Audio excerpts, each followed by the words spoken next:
اعوذ باللہ من الشیطان الرجیم، بسم اللہ الرحمن الرحیم۔ فضائل رمضان پارٹ 3۔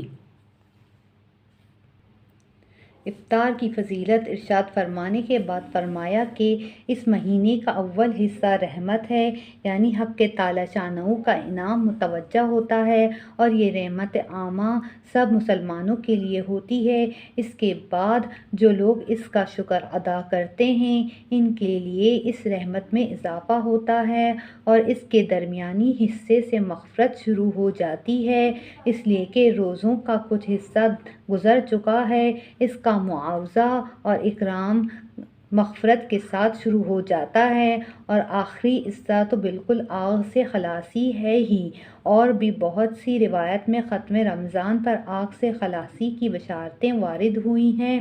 رمضان کے 3 حصے کہے گئے، جیسا کہ مضمون بالا سے معلوم ہوا۔ بندہ ناچیز کے خیال میں 3 حصے رحمت اور مغفرت اور آگ سے خلاصی کے درمیان میں فرق یہ ہے کہ آدمی 3 طرح کے ہیں۔ ایک وہ لوگ جن کے اوپر گناہوں کا بوجھ نہیں، ان کے لیے شروع ہی سے رحمت اور انعام کی بارش شروع ہو جاتی ہے۔ دوسرا وہ لوگ جو معمولی گناہگار ہیں، ان کے لیے کچھ حصہ روزہ رکھنے کے بعد ان روزوں کی برکت اور بدلے میں مغفرت اور گناہوں کی معافی ہوتی ہے۔ تیسرے وہ جو زیادہ گناہگار ہیں، ان کے لیے زیادہ حصہ روزہ رکھنے کے بعد آگ سے خلاصی ہوتی ہے، اور جن لوگوں کے لیے ابتدائی سے رحمت تھی ان کے گناہ بخشائے تھے، ان کا تو پوچھنا ہی کیا، ان کے لیے رحمتوں کے کس قدر انبار ہوں گے۔ اس کے بعد حضور صلی اللہ علیہ وسلم نے ایک اور چیز کی طرف رغبت دلائی ہے کہ آقا لوگ اپنے غلاموں پر اس مہینے میں تخفیف رکھیں، اس لیے کہ آخر وہ بھی روزے دار ہیں۔ کام کی زیادتی سے ان کے روزے میں دقت ہوگی، البتہ اگر کام زیادہ ہو تو اس میں مضائقہ نہیں کہ رمضان کے لیے ہنگامی ملازم ایک آدھ بڑھا لے، مگر جب ہی کہ ملازم روزے دار بھی ہو، ورنہ اس کے لیے رمضان بے رمضان برابر ہے۔ اور اس ظلم بے غیرتی کا تو ذکر ہی کیا کریں کہ خود روزہ خور ہو کر بے حیا منہ سے روزے دار ملازموں سے کام لے، اور نماز روزے کی وجہ سے اگر تعمیل میں کچھ تساہل ہو تو برسنے لگے، اور عنقریب ظالم لوگوں کو معلوم ہو جائے گا کہ وہ کیسی مصیبت کی جگہ لوٹ کر جائیں گے، مراد جہنم ہے۔ اس کے بعد نبی کریم صلی اللہ علیہ وسلم نے رمضان المبارک میں 4 چیزوں کی کثرت کا حکم دیا۔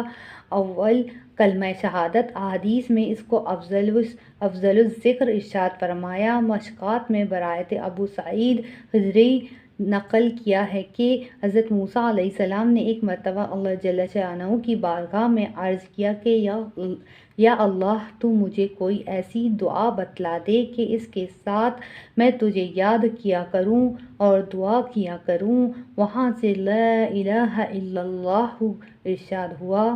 حضرت موسیٰ علیہ السلام نے عرض کیا کہ یہ کلمہ تو تیرے سارے ہی بندے کہتے ہیں، میں تو کوئی دعا یا ذکر مخصوص چاہتا ہوں۔ وہاں سے ارشاد ہوا کہ موسیٰ، اگر 7 آسمان اور ان کے آباد کرنے والے میرے سوا یعنی ملائکہ اور 7 زمین پر ایک پلڑے میں رکھ دیے جاویں اور دوسرے میں کلمہ طیبہ رکھ دیا جاوے تو وہی جھک جائے گا۔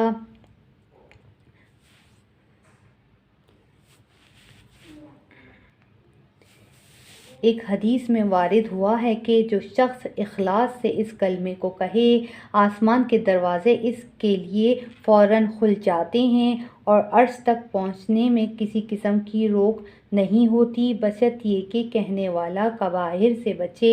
عادت اللہ اسی طرح جاری ہے کہ ضرورت عامہ کی چیز کو کثرت سے مرحمت فرماتے ہیں۔ دنیا میں غور کرنے سے معلوم ہوتا ہے کہ جو چیز جس قدر ضرورت کی ہوتی ہے اتنی ہی عام ہوتی ہے۔ مثلاً پانی ہے کہ عام ضروریات کی چیز ہے، حق تعالی شانہ کی بے پایہ رحمت نے اس کو کس قدر عام کر رکھا ہے، اور کیمیا جیسے لغوی اور بیکار چیز کو بیکار چیز کو عنقا کر دیا۔ اسی طرح کلمہ طیبہ افضل الذکر ہے۔ متعدد احادیث سے اس کی تمام اذکار پر افضلیت معلوم ہوتی ہے۔ اس کے بعد سے عام کر رکھا ہے کہ کوئی محروم نہ رہے، پھر بھی اگر کوئی محروم رہے تو اس کی بدبختی ہے۔ بالجملہ بہت سی احادیث اس کی فضیلت میں وارد ہوئی ہیں کہ جن کو اختصاراً ترک کیا جاتا ہے۔ دوسری چیز جس کو کثرت کرنے کو حدیث بالا میں ارشاد فرمایا گیا وہ استغفار ہے۔ احادیث استغفار کی بھی بہت ہی فضیلت وارد ہوئی ہے۔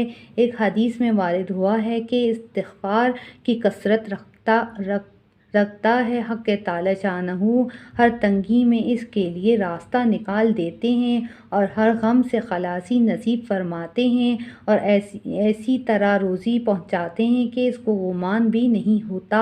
ایک حدیث میں آیا ہے کہ آدمی گنہگار تو ہوتا ہی ہے، بہترین گنہگار وہ ہے جو توبہ کرتا رہے۔ ایک